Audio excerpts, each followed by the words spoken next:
In the name of Allah Almighty, who is the most beneficent and most merciful. Assalamu alaikum, my dear students.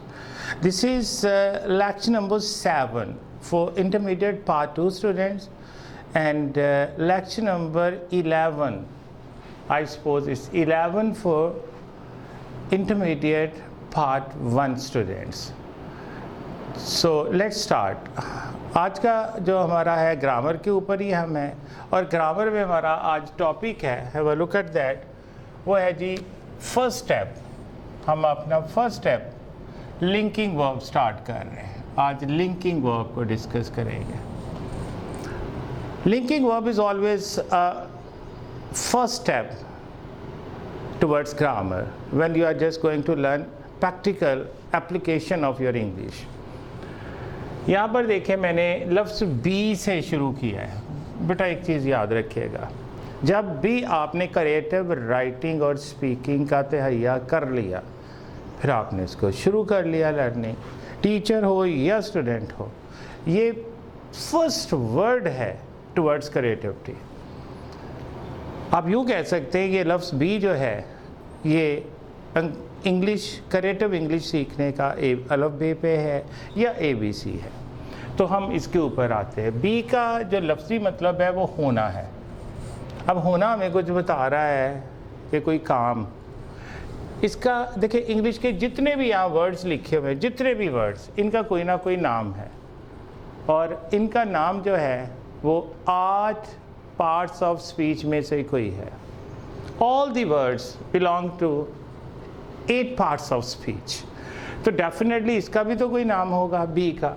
इसका नाम जानने के लिए हमने parts of speech के दरवाजे को नॉक किया, कहा भाईजान आपका एक बचूंगड़ा है बी, इसका नाम क्या रखा है? उसने कहा वर्ब रखा है। अच्छा, वर्ब आते ही हमारे ज़हन में एक्शन आ जाता है। इसके ऊपर भी बात करते हैं कि हर वर्ब एक्शन नहीं होता। हमने कहा ठीक है, वर्ब तो आपने रख दिया, वर्ब भी 70 किस्म के हैं। पेट नेम बताइए जिससे पता लगे कि कौन सा वर्ब है। जैसे बच्चों के अलग अलग नाम होते हैं ना, फिर ही पता चलता है। तो वर्ब का ऐसा, ये कौन सा ऐसा वर्ब है, किस नाम से बुलाएं? उन्होंने कहा ये बहुत लाडला है, ये बड़ा ना पैम्पर्ड हमारा बच्चा है, तो इसके 5 मुख्तलिफ नेम हैं। और याद रहे बेटा, ये जो मैं 5 नेम्स इसके आपके सामने एक ही चीज़ के बता रहा हूँ, ये मैंने कोई लोकल ग्रामर्स के हवाले नहीं लिए, मैं जो अहले ज़ुबान है, यानी जो इंग्लिश है, जो इंग्लैंड वाले हैं, जो इंग्लिश ग्रामेरियंस ने यूज़ किए, मैं वो नाम बता रहा हूँ। और ये 5 नाम है, और 5 यूज़ हुए, और 5 ही ठीक है, और 5 का मतलब या इशारा या डेमोन्स्ट्रेशन एक ही जानब है। तो इसका एक नाम है बेटा स्ट्रॉन्ग वर्ब। कुछ इसे स्ट्रॉन्ग वर्ब कहते हैं, कुछ इसे रियल वर्ब के नाम से जानते हैं, कोई इसे बेस वर्ब कहता है, कोई मेन वर्ब कहता है, तो कोई एक्शन वर्ब। याद रहे बेटा, आपके सामने आता है कि व्हाट इज़ स्ट्रॉन्ग वर्ब, किसी ने पूछा, या किसी ने पूछा व्हाट इज़ बेस वर्ब, किसी ने पूछा व्हाट इज़ रियल वर्ब, किसी ने पूछा व्हाट इज़ एक्शन वर्ब, या किसी ने पूछा आपसे what is main verb. Strong हो, रियल हो, बेस हो, मेन हो या एक्शन वर्ब, 5 का मतलब एक ही है, वो एक ही चीज़ को इंडिकेट कर रहे हैं। कन्फ्यूजन का शिकार नहीं होना। अब अगला सवाल आया, आपने कहा सर चले यहाँ तक समझ आ गई कि बी वर्ब है और strong, real, base, main, action 5 नामों से, पर प्लीज़ सर कोई हमें आसान सा कोई इसकी डेफिनेशन, इसकी डिस्क्रिप्शन बताएं कि हम किसी को जब समझा रहे हैं या बता रहे हैं, कोई पूछे तो हम सबसे ज़्यादा आसान तरीके से कैसे बता सकते हैं। हमें फ़िलासफ़ीज़ में नहीं अभी लेके जाना आपने, आप हमें आसान सा बताएं कि हम इजीली जो बताएं हमारे लिए भी आसानी और आगे समझने वाले के लिए। तो बेटा मेरे पास सबसे आसान फिर यही है इसका। ये देखें, हर वो फेल जिसकी डिफरेंट फॉर्म्स यानी मुख्तलिफ हालतें बन सकती हैं, मुख्तलिफ हालतें, हर फेल की फॉर्म नहीं बनती, बट मेजॉरिटी की फॉर्म्स बनती हैं। तो हर वो फेल जिसकी डिफरेंट फॉर्म्स बन सकती हैं, उसे स्ट्रॉन्ग, मेन, एक्शन, बेस या रियल वर्ब कहते हैं। क्लियर बेटा? अब अगला सवाल आया कि फॉर्म्स ऑफ वर्ब होती कितनी है, फॉर्म्स ऑफ वर्ब। अब यहाँ पर एक सवाल हमारी बुक्स में कहीं तो 3 फॉर्म्स दी हुई हैं विदाउट नेम, कि ये फर्स्ट फॉर्म है, ये सेकंड है, ये थर्ड है। एक दो बुक्स में मैंने 4 फॉर्म्स भी पढ़ी हैं, और लेकिन नाम वही है, फर्स्ट, सेकंड, थर्ड, फोर्थ, लेकिन एक्चुअल इसकी 5 फॉर्म्स होती हैं बेटा। एक्चुअल 5 फॉर्म्स होती हैं माइंड इट। अब आप कांग्रेट्स बेटा 5 फॉर्म्स वाले हो गए। अब वो 5 फॉर्म्स के नाम क्या है? पहले तो हम बी को लेते हैं और बी की हमने कैटेगराइज किया ऐसे, ये 5 फॉर्म्स। और पहली फॉर्म का बेटा नाम है प्रेजेंट फॉर्म, दूसरी होती है पास्ट फॉर्म, तीसरी होती है फ्यूचर फॉर्म, चौथी होती है प्रेजेंट पार्टिसिपल फॉर्म, पांचवी होती है पास्ट पार्टिसिपल फॉर्म, जिसे हम थर्ड फॉर्म कह रहे हैं। गॉट इट बेटा? पहली प्रेजेंट, दूसरी पास्ट, तीसरी फ्यूचर, चौथी प्रेजेंट पार्टिसिपल, पांचवी पास्ट पार्टिसिपल। अच्छा, अब हमने इसको कन्वर्ट किया, हमारे सामने आया तो बी की प्रेजेंट फॉर्म हमारे सामने I, is, am, are according to the subject. Past form है बी की वॉज या वर।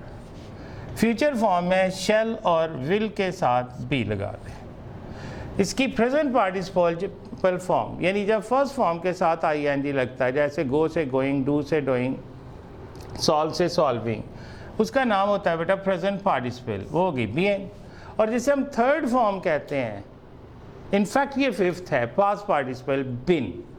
तो ये आपके सामने इसकी फॉर्म्स आई। जैसे ही आपके सामने ये फॉर्म्स आई, आपने सडनली कहा सर ये तो हेल्पिंग वर्ब्स होते हैं, तो मैंने आगे से जवाब दिया जी बेटा ये हेल्पिंग वर्ब्स भी होते हैं। तो जोर रहा भी के ऊपर। अब भी एक सवाल छोड़ रहा है कि कुछ और भी होते हैं, तो और क्या होते हैं?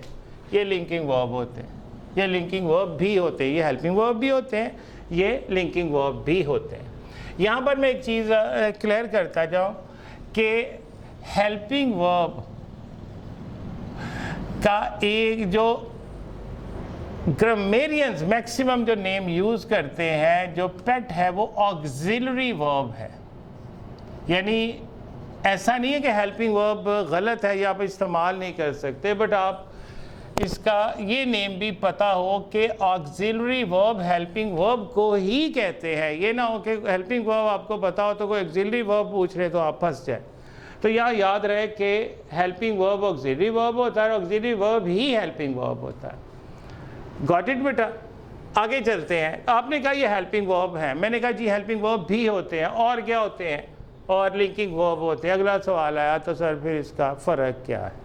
अब हम इसके ऊपर आते हैं। ज़रा बेटा यहाँ तवज्जो देनी पड़ेगी आपको, सर आपको भी जूम करना पड़ेगा, मेरे बच्चों को भी तवज्जो। डिफरेंस बिटवीन ऑक्सिलरी और हेल्पिंग वर्ब वर्सेस और लिंकिंग वर्ब, इनमें फ़र्क क्या है?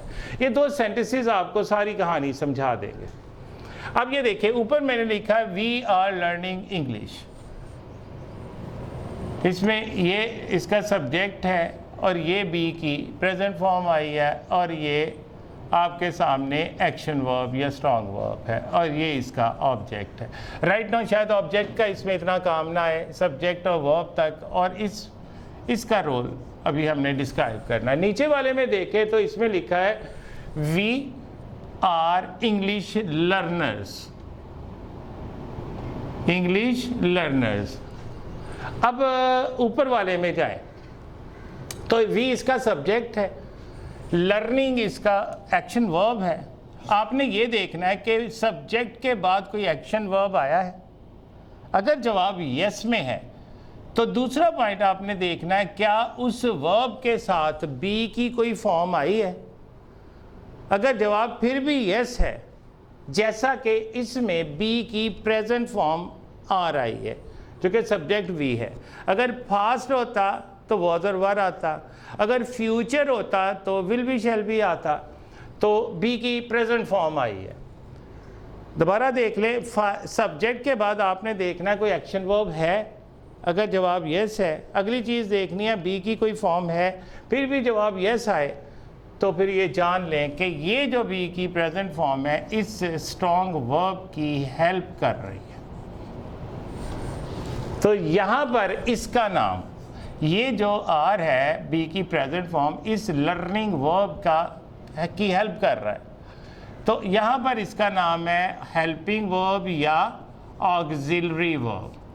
अब अगला एक सवाल आता है, ये हेल्प कर क्या रहा है? हेल्पिंग वर्ब क्या हेल्प करता है? बड़ा इंटरेस्टिंग चीज़ है ना, बड़ी सिंपल हेल्पिंग वर्ब कहते हैं, तो हेल्प कर क्या रहा है? नहीं बेटा कोई बोरे उठा के नहीं दे रहा, या खाना बना के नहीं दे रहा, कोई चाय बना के सफाइयाँ नहीं कर रहा।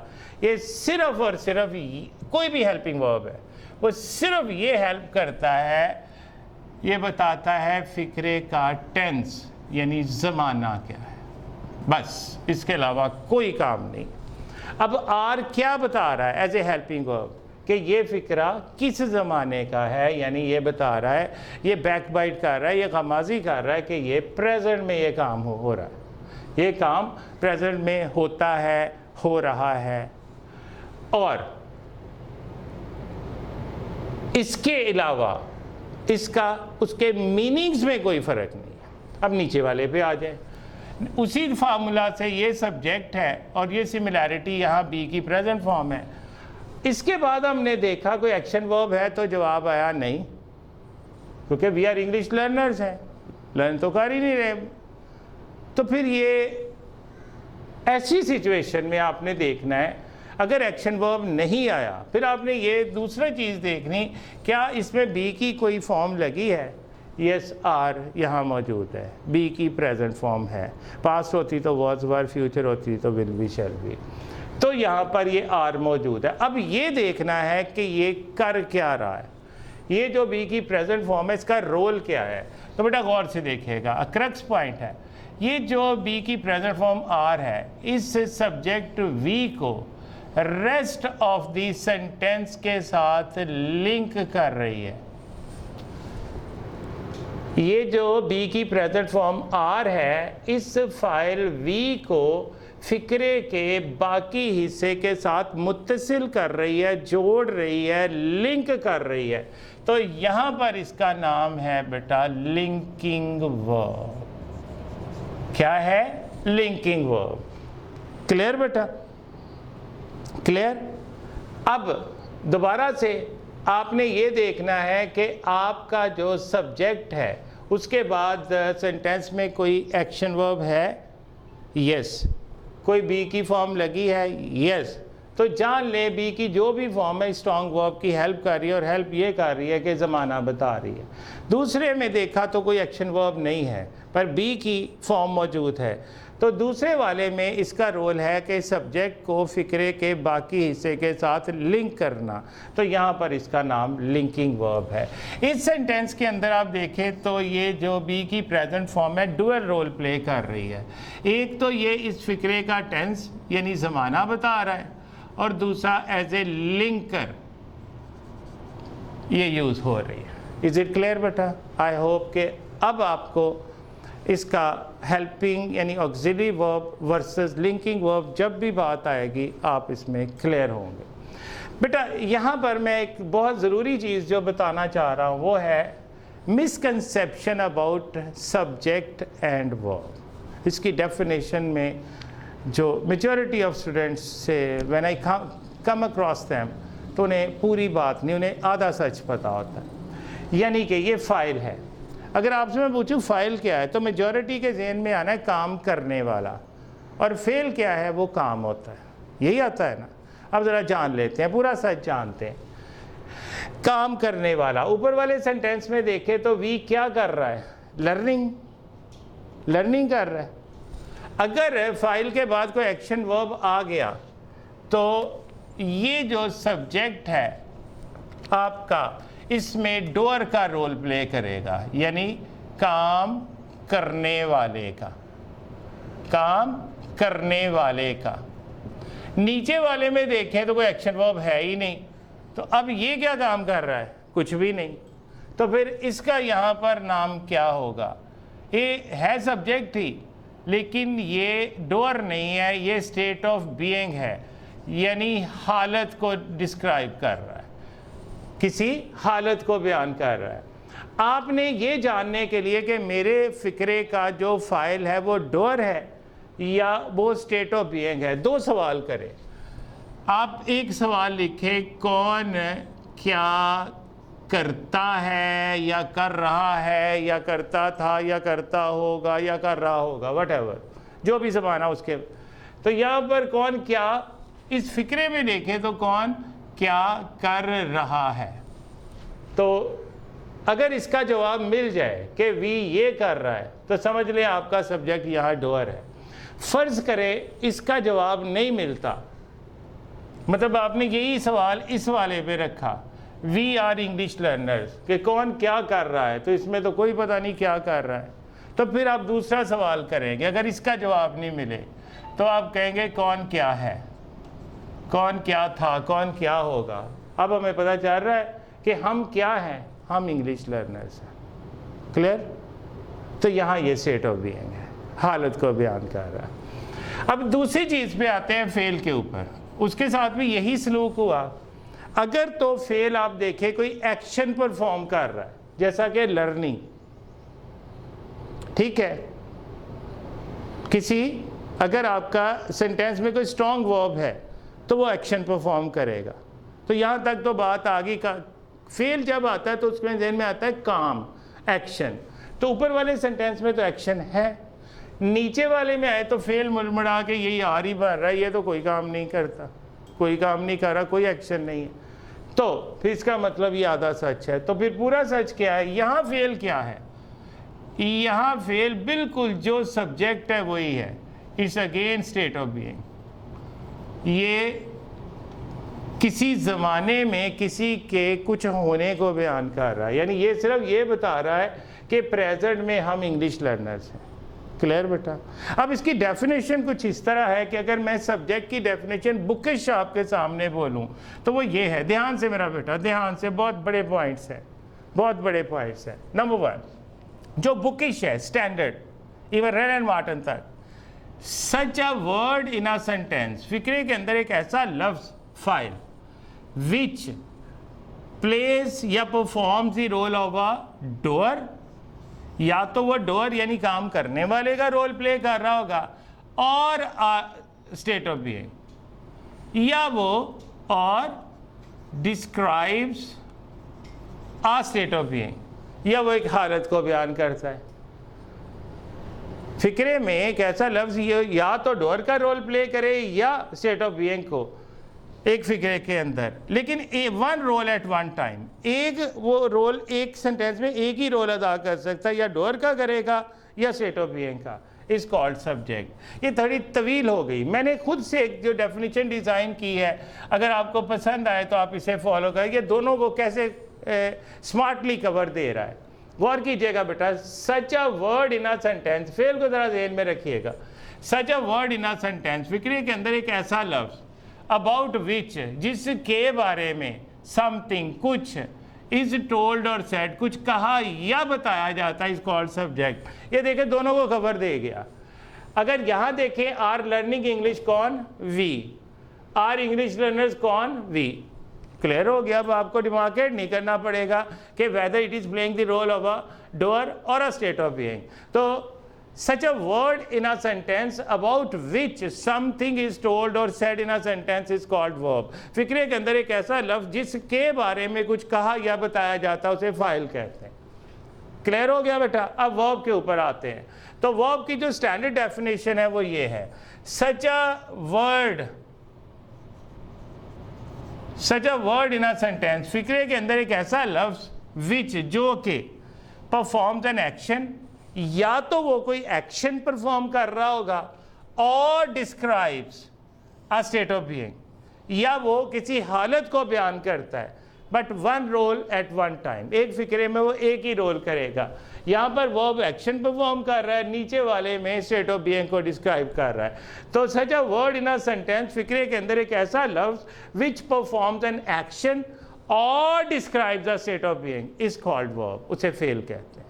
बेटा प्लीज़ इसे नोट डाउन कीजिएगा, और इसको, ये भूलने वाली चीज़ें नहीं है। और मैंने 50% से पूरा सच आपके सामने ऐसे डिश अप कर दिया है। अब आप कितने प्यार से, कितनी मोहब्बत से इसको लेते हैं, समझते हैं, कन्फ्यूजन है तो फिर भी पूछ सकते हैं। तो आई होप कि ये चीज़ें आपकी क्लियर होगी। अब हम इसको एक एग्ज़ाम्पल के साथ, टाइम स्पेस थोड़ी है, मैं एक एग्ज़ाम्पल ले लेता हूँ। वो एक ईमानदार लड़की है।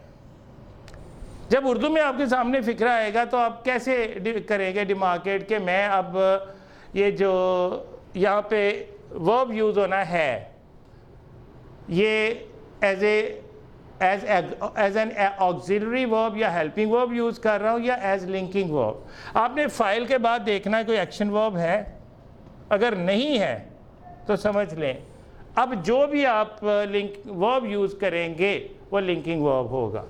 अब फाइल के बाद वो एक ईमानदार लड़की, एक्शन तो है कोई नहीं, तो इसकी ट्रांसलेशन आपने की, बहुत इजी है सर जी, इजी है। तो इसकी आई she is an honest girl. ये हो गया बेटा इसका इन्फॉर्मेटिव सेंटेंस, यानी मुस्बत फिक्रा। फिर इसको निगेट करना है तो नेगेटिव आपने बनाया कि वो एक ईमानदार लड़की नहीं है, she is not an honest girl. फिर आपने इंट्रोगेटिव बनाना है बेटा, सवालिया बनाना है। Never forget to place this sign of interrogation at the end of interrogative sentences. क्या वो एक ईमानदार लड़की है, is she an honest girl. फिर आपने इसका सवालिया मनफी बनाना है, क्या वो एक ईमानदार लड़की नहीं है, तो is she not an honest girl and sign of interrogation. अगर आपने इंट्रोगेटिव पर अनाउंस यानी WH फैमिली के साथ जा रहे हैं तो वो एक ईमानदार लड़की क्यों है, तो फिर आपने इंट्रोगेटिव पर अनाउन पहले रख देना, बाकी सारा इंट्रोगेटिव वाला फार्मूला है। So why is she an honest girl, वो कैसे है, how is she an honest girl, कहाँ है, where is she an honest girl. फिर जो भी इसका इंट्रोगेटिव पर अनाउन आएगा आप इसके साथ प्लेस कर देंगे। तो बेटा मैं सम अप करता हूँ, मैंने लिंकिंग वर्ब को लिया तो फर्स्ट लेटर यहाँ रखा बी होना, ये एक वर्ब है। कौन सा वर्ब है, इसके 5 नाम है। इसको आप स्ट्रॉन्ग वर्ब भी कह सकते हैं, मेन वर्ब भी कह सकते हैं, बेस वर्ब भी कह सकते हैं, रियल वर्ब भी कह सकते हैं और एक्शन वर्ब भी कह सकते हैं। तो ये होते क्या है, हर वो फेल जिसकी डिफरेंट फॉर्म्स बन सके उन्हें स्ट्रॉन्ग, मेन, एक्शन, बेस या रियल वर्ब कहते हैं। तो अब फॉर्म ऑफ वर्ब्स होती कितनी है, हम 3 नहीं, हम 4 नहीं, हम 5 फॉर्म्स पे आए कि एक्चुअल वर्ब की 5 फॉर्म्स होती हैं, तो उनके नाम भी होते हैं। तो 5 फॉर्म्स में first form present, second past, third future, fourth present participle, 5 past participle. जो फॉर्म नहीं दी जाती वो ये 2 है, 4 और 5।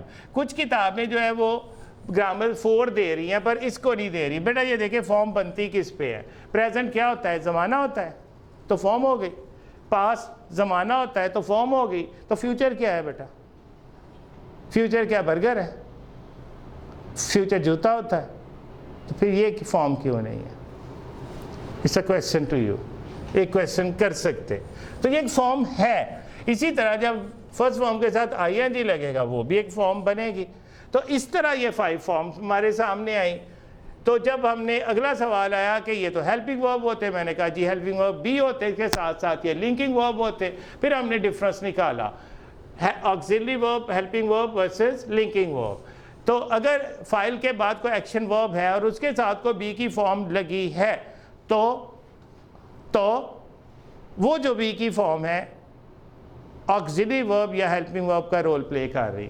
अगर फाइल के बाद कोई एक्शन वर्ब नहीं है और बी की कोई फॉर्म है तो वो एज ए लिंकर काम कर रही है।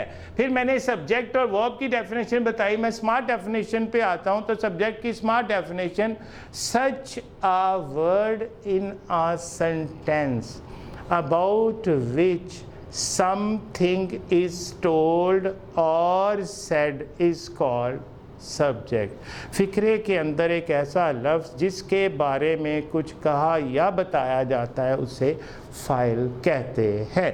फिर वर्ब के ऊपर आए कि सिर्फ एक्शन नहीं होता, ये स्टेट ऑफ बीइंग भी होता है। तो such a word in a sentence which performs या प्लेज एन एक्शन और describes a state of being. But one at one time is called verb. ये फेल होता है। और फिर इसके बाद आपके सामने एग्जाम्पल, बेटा आपकी जो बुक होगी लर्नर, उसके स्टार्ट में is am are was were as a linker उसकी मिक्स्ड एक्सरसाइज है, बेटा वो ज़रूर कीजिएगा और किसी ना किसी टीचर को चेक ज़रूर करवाइएगा, then you will get maximum benefit. तो पार्ट 1 वालों के लिए, पार्ट 2 के लिए, दोनों के लिए ये लेक्चर है। तो प्लीज़ बेटा इसको ऐसे एक ब्लेसिंग समझ